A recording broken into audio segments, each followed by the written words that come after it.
Hello, friends. How long it's been. How long since I sat down to tell you a story. How long since I've been able to. And what I want to tell you is a simple story tonight. A ghost story, as it happens, of course. It must be a ghost story tonight. And incidentally, also a love story. I do enjoy those from time to time. I must have a love story tonight. I wonder why. I ask this sincerely because love, I think, is something that I understand very well on a certain level. I feel it. I feel it in a broad sense. Towards you, listeners, as my friends, towards all of your kind, because I was once like you and I long to be with you even still. I feel it sometimes in a narrower sense. I have loved individual people, human, monster, spirit alike. But this is the hard thing. The idea of it. The idea of finding one person in the world to belong to, forever and always, and who must belong to you, is heart-achingly beautiful. I don't know why, but it is. The exceptionally rare is always heart-achingly beautiful. And exclusive love like that is indeed rare. So rare that I doubt its existence. At least in the way it's told in stories. When I was a young and fragile thing, I believed very deeply in it. I dreamed of it. I dreamed of a belonging like that. Now, I don't know that I should belong to anyone. Perhaps not even to myself. I don't know. I'm lost, I think. Lost and in love with far too much for my own good. Let me tell my story. Perhaps it will become clear when I tell my story. Not for you, mind you, but for me. Stories somehow help me make all things clear, in my own time, and in theirs.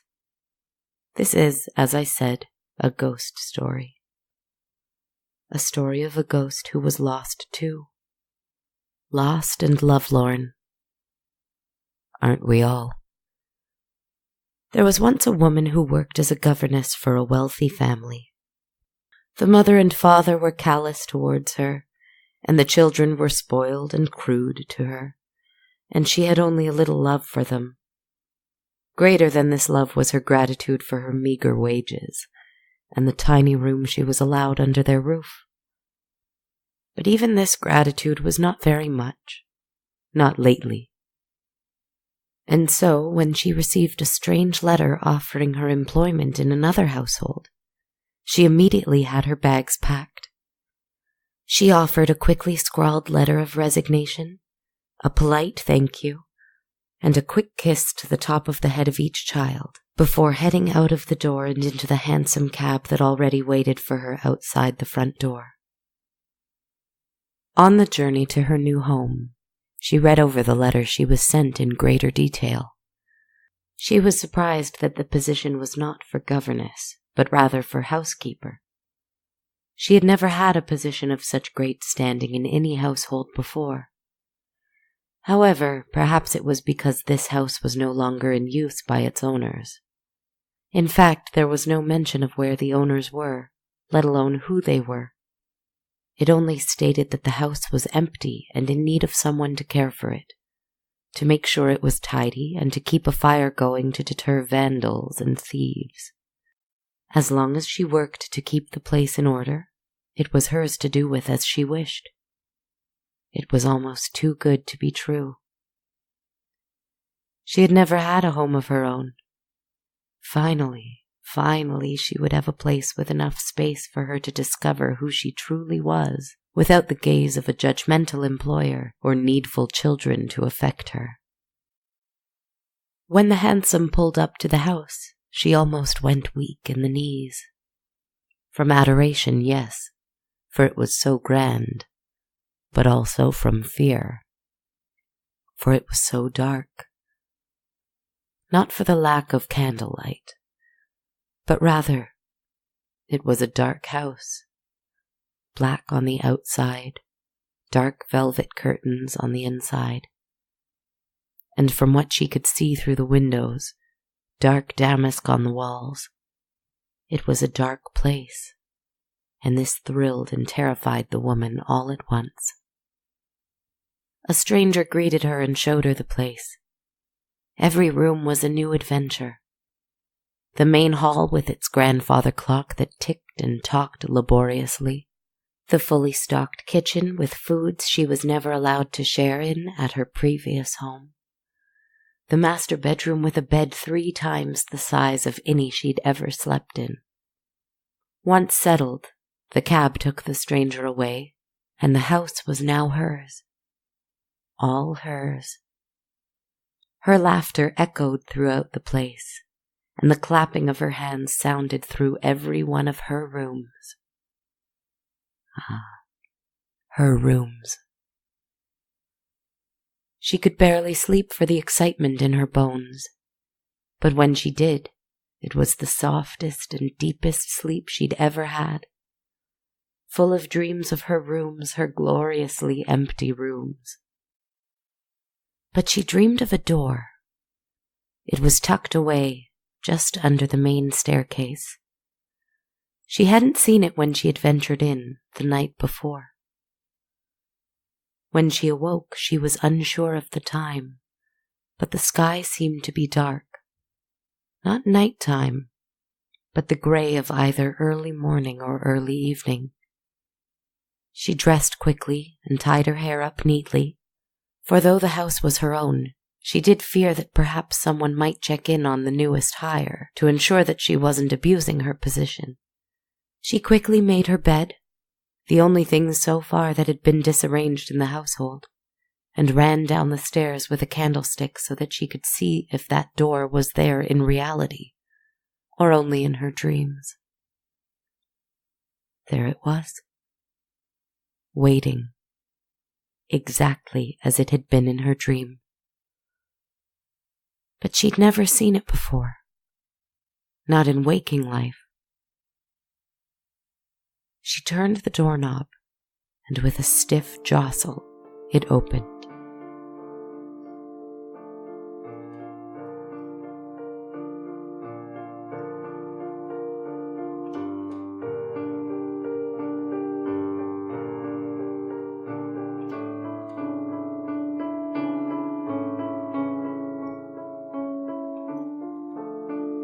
The glow of the candle revealed little as she followed a hallway full of portraits.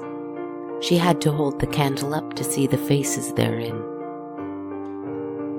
Most were faces of wealthy, cruel people, like the ones she'd worked for in the past. People she didn't care to give a second glance to, so she didn't. The hallway led to a second door that also opened with some difficulty, but it opened. It opened on a library. It had 2 floors lined with shelves, and the shelves were filled to the brim with books. All kinds of books, but it was clear that whoever had filled this library had a love of poetry and of classic tales. Books of poems, melancholy musings of dark, tortured souls she had heard of but never read. Heavy, dense epics of pain and pleasure, war and love, gods and men. She had never seen such a place as this. She spent the day here, or was it the night? She wasn't sure. She opened one book after another, frenzied and obsessed at the notion of so many words at her disposal. No one came and found her. No one checked in on the performance of the new housekeeper. And if they did, what would she say? Easy. This room had been neglected for years, obviously. It would take her days to dust it properly and air it out. But she didn't really. The air was thick and intoxicating, and silent as a grave, which is why she shrieked when a book fell off a shelf from the second floor and thudded at her feet. This was no book, however. This had a man's name scrawled on the first page, and every page after was filled with frenzied, bold handwriting. This was a diary. In quotes at the top of the first page read the line, "Give me the waters of Lethe that numb the heart, if they exist. I will still not have the power to forget you." It was a quote from an ancient author. Ovid, it was. She had heard the name but never read him. She had never been permitted to. I will still not have the power to forget you. The words rang out in her mind, so loudly that she doubted whether they were in her mind at all, or whether instead they were being whispered in her ear by a low voice that was not her own. As she turned the page, more was written, more words of pain and love from this Publius Ovidius Naso, this Ovid. We are ever striving after what is forbidden and coveting what is denied us. The words came scrawled even more desperately. Another read, "Dignity and love do not blend well, nor do they continue long together," in even more frantic and relentless scrawling. And the next quote made the color drain from her face, as big, bold letters read, "Turn your candle to the portrait on the wall." The voice was different. This was no quote from an ancient Roman scholar. This was a command from the writer of the diary. Her hands shook as she slowly raised her candle and turned towards the opposite wall. There was a fireplace and a mantel. Above it, there hung a portrait of a lady, a beautiful woman, dignified, elaborately dressed, wearing fine jewels and a grand gown. And her face looked very much like the woman who held the candlestick herself. She had the same curious eyes, the same complexion, the same color of hair, the same dimple on the chin, the same high cheekbones, the exact same shade of lips.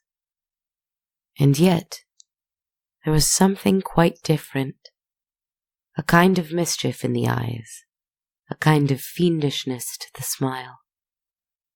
This woman had been fierce, merciless.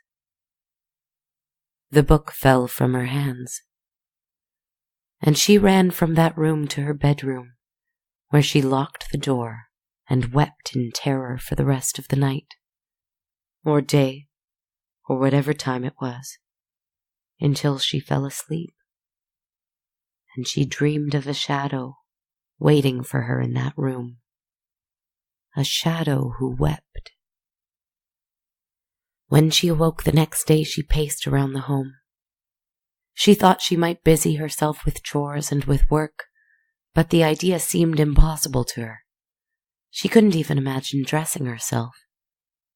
So she wandered the halls in her white nightgown and bare feet, and loose, long hair like a ghost herself. She tried to make herself a meal, tea, anything. She tried, but she failed. For all she thought about was the shadow in the room, and that book with its passages of love and pain. She had to go back, though a pit sat in her stomach, and she feared that portrait of that woman who looked like a hardened version of herself. She had to go back. Nighttime it was in there. It was always nighttime in there. She lit a fire in the fireplace this time, and the room was a little brighter. She could see the book on the floor, and the page on which it had fallen open to where, etched in huge, angry letters, were the words, "He loved a lifeless thing, and he was utterly and hopelessly wretched." "You loved her," the woman whispered. "You loved a cruel, pitiless woman."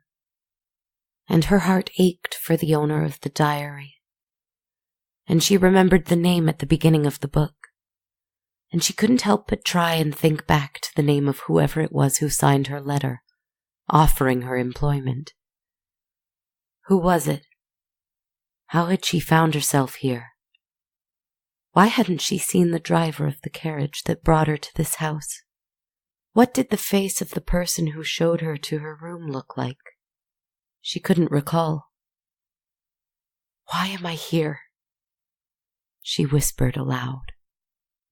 She sat in the old armchair in front of the fireplace, the book in her hands. She kept her eyes on the portrait. "That is not me," she thought to herself. "It can't be me." And in her heart she knew she was correct.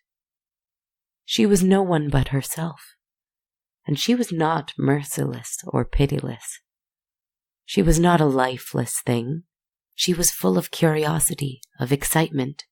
Perhaps she had been haughty and distant with previous families she'd worked for, but she knew she had kindness in her heart. She believed in that. With that determination in her mind, she picked up her candle and returned to the Hall of Portraits. Wealthy people, lords and ladies, mostly older and distinguished, dressed in clothes that were very antiquated.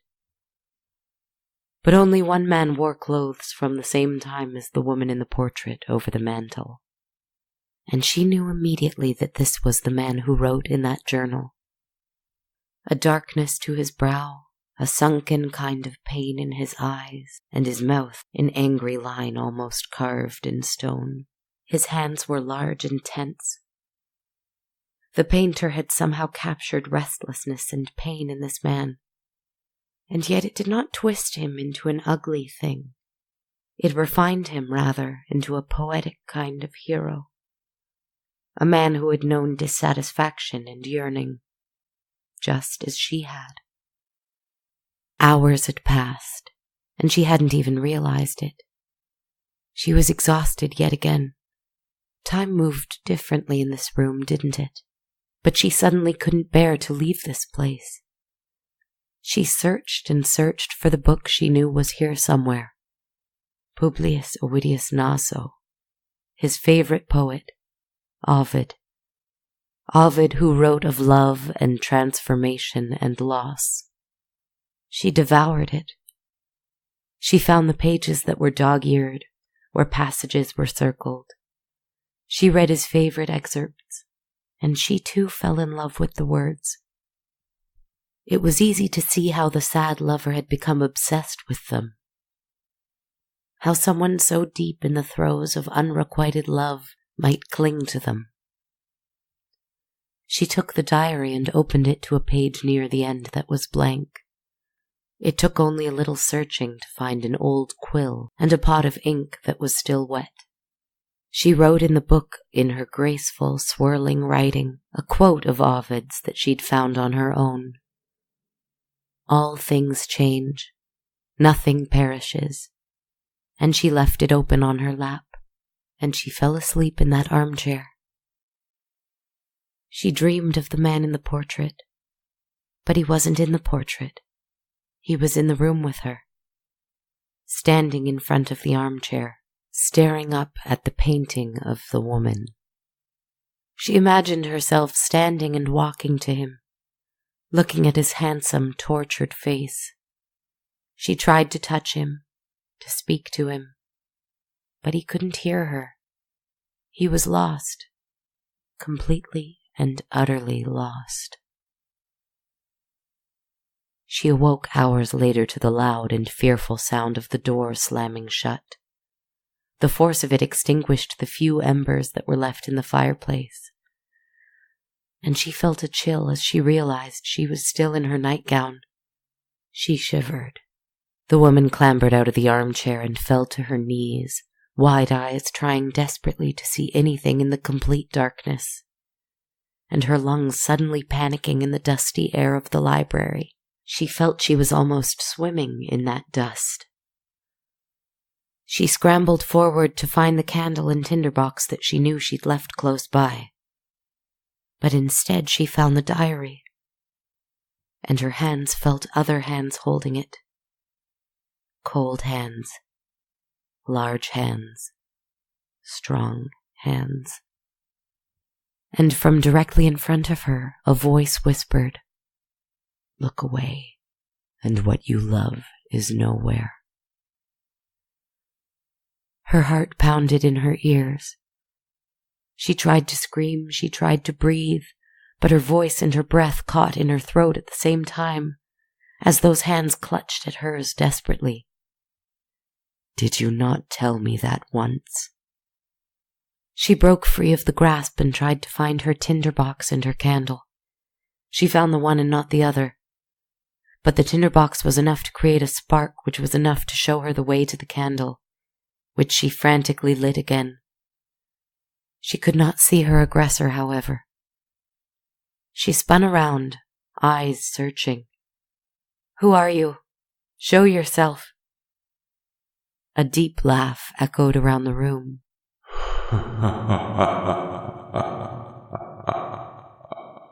"Oh, you know me. You've always known me, and I've always known that I would find you again."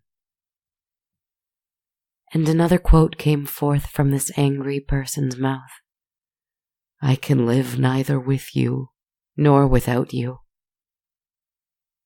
But now you see I live not at all, so I can finally have you. And you've come back, as I've always known you would." She shook her head. "I don't know you.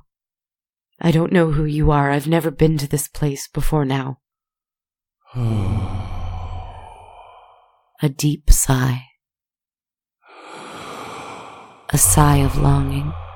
A sigh of pain. A sigh of fury. "Not in this life." A slash in the canvas appeared across the portrait of the woman. "But I would know you anywhere. You have changed just a little, but I would know you anywhere." And the journal on the floor flipped its pages furiously and landed on another page, the page she had written in the night before. "All things change, nothing perishes." And the voice echoed out again. "You can't forget how you treated me, how you laughed at me, how you mocked my devotion. And I have been devoted even still, even still." And the terrible sound of weeping and wailing blew around her like a terrible storm. The diary's pages fluttered open to one that read, "She will never love me back. She cannot ever love me back." Another flurry of pages, and next, the diary revealed a page that read, "I would do anything for her. I will do anything for her." And the pages tore themselves out of the book and flew all around the poor woman.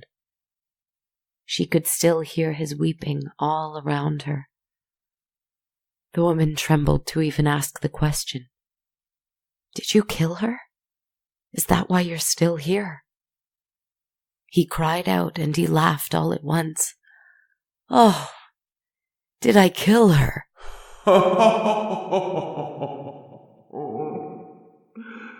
The laughter swelled and the diary flung itself against the bookshelves, knocking over several books in its path. "I wouldn't harm her for the world, no matter how badly she hurt me. I adored her. I loved her. I still do. I love you always, always." She felt a little relieved at the revelation. Her brow arched. "Then you killed yourself when she rejected you. That is why you're still here?" He roared and laughed again.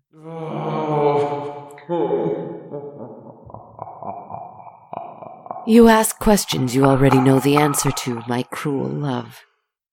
Remember, you must remember. You must. I don't know, I don't remember. Tell me! She screamed it. She screamed at the top of her lungs. She couldn't take it any longer. She pressed the heels of her hands against her eyes, trying to concentrate, trying to breathe in the electric air. But then suddenly, everything was silent, and she opened her eyes. The candlelight was undisturbed, its glow steady, and she clearly saw a man standing in front of her, just as he had done in her dream. But he was facing her this time, looking at her the same way he looked at the portrait. But there was something different from the way he looked in her dream. His lips were blue. His eyes were clouded, not dark anymore. The blood had drained from his face. He had a terrible wound to his chest. She could see it, deep and bloody. And at his side hung a scabbard and a sword. She shook from terror, and she was faint from exhaustion and hunger. How much time had passed since she'd been in this dreadful library? But she took in everything in the silence. The sight of him, a terrible, defeated expression on his face. Anger, certainly, but not hatred. I did not kill you, he said. I would never hurt you. I did not kill myself. I was in pain, but I did not kill myself. He took a step towards the girl, reaching at her, but seemingly afraid to touch her. His hand shook at the memory of pain and treachery. I fought for you. She looked at his wound and at his sword. She took a step towards him, her bare feet cold against the floor. A duel, she said. He arched his brow. I fought a duel in your name. And tears, somehow, fell from his clouded eyes. And when I lost, you laughed. The woman's mouth opened as if to say something, anything, but the only sound that came out was a shocked kind of breath, a statement of grief for him, disbelief that someone could be so heartless. And looking at this man who she had somehow grown to know over her short time in this house, someone who loved beautiful words and images and adored books and loved to write his favorite quotes in his diary, she wept for him.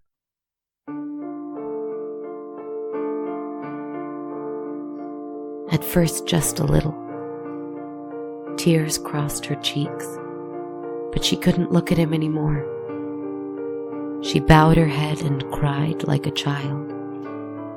She raised her hands to cover her mouth to muffle her loud sobs. She wiped at her eyes. She cried as she had never done before. And the man whispered, "You're not her." She hid her eyes from the ghost before her and shook her head. "You're not her," he repeated, and she felt cold hands gently touching her hands, causing her to lower her arms so he could look at her face again, so that he could look at it more closely, so that he could realize that her eyes were actually quite different from the woman's in the portrait. Her bearing was different. Her mouth was softer, and his expression softened too. She would never have wept for me. And when her red, wet eyes looked up at him, she saw that he was smiling, and she smiled too. He had such plans, this vengeful ghost, to win the soul of the woman who had tormented him in life. He had planned on making her fall in love with him finally in a way that she wasn't able to in life. But what he didn't realize is that this girl, this gentle, lonely girl, had fallen in love with him all on her own. She had fallen in love with a ghost. His arms wrapped her up in a warm embrace, and she pressed her head to his chest, where she heard no heartbeat. No one heard from the girl after that. Well, I did, when I visited the house.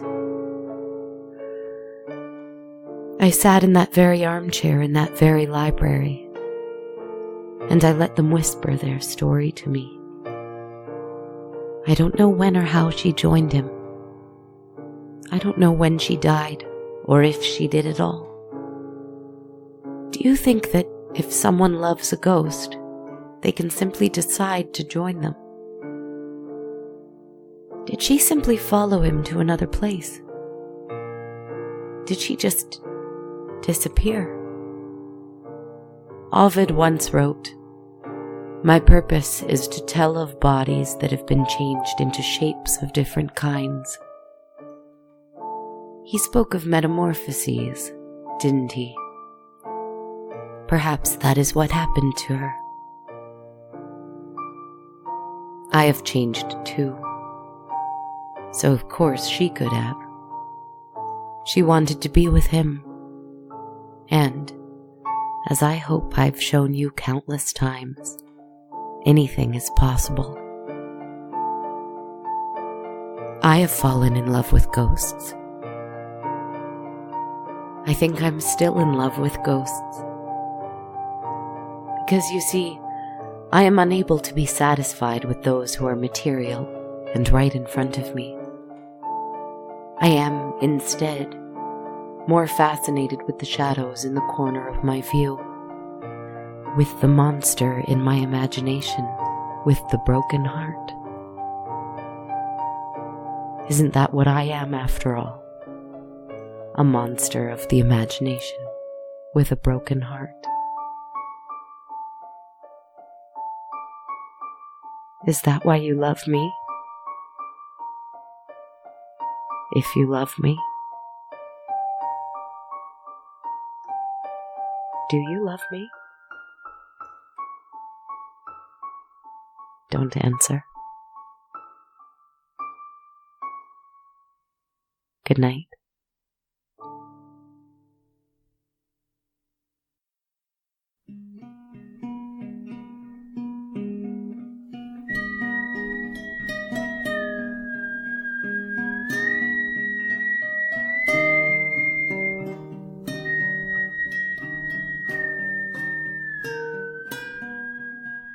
Hi friends, this is Kristen, your podcaster, writer, producer, and host of On a Dark Cold Night. Thanks so much for tuning into episode 84. I'm so sorry I took the last couple weeks off, and I'm sorry if my voice is sounding rough. I've been quite sick with some awful laryngitis. I didn't want to put this story off any longer though, because I'm kind of in love with this story. I have some thank yous this week to 3 new patrons who each pledged $5 a month on Patreon. First is to Bonnie L. Millard. Thanks so very much, Bonnie. In fact, I believe Bonnie is an illustrator who included this podcast in a really cool Halloween-themed drawing on Instagram. So there's a double thank you to Bonnie for that. I really appreciate the support. Next, big thanks to Kevin Tyrell. Thank you so much for your support, Kevin. It really means the world to me. And finally to Arkanox Fox, who left us some really sweet words of support as well as their pledge. I'm so very grateful for the support, and your words of encouragement really made my day, Arkanox Fox. If you want to support the show on Patreon too, you can visit our page at patreon.com/darkcoldnight. For any amount monthly, you can receive access to my consistently updated soundtrack of the show.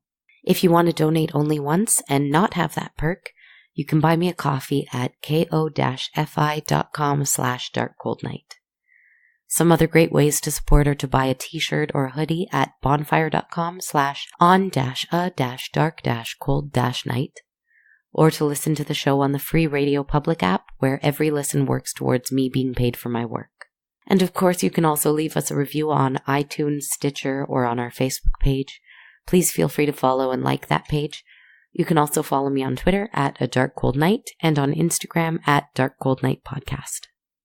Thank you so much for listening, friends, and for your patience with me as I've been trying to kick whatever's been going on with my voice lately. I hope you're doing well and heading into December with renewed energy and optimism. Have a good night, my dear friends. Take care.